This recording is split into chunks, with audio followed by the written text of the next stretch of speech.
दोन छत्रपतींचा सहवास लाभलेला एकमेव माणूस।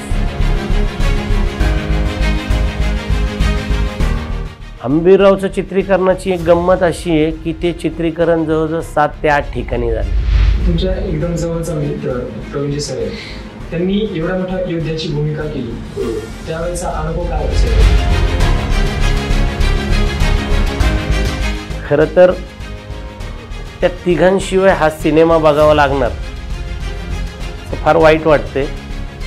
ते असते ना तर अजून लय मजा आली असती, पण ते पण खुश होतील की साले काय आपण कलाकृती करून गेलो इथं खाली, एवढं मी तुम्हाला नक्की सांगतो।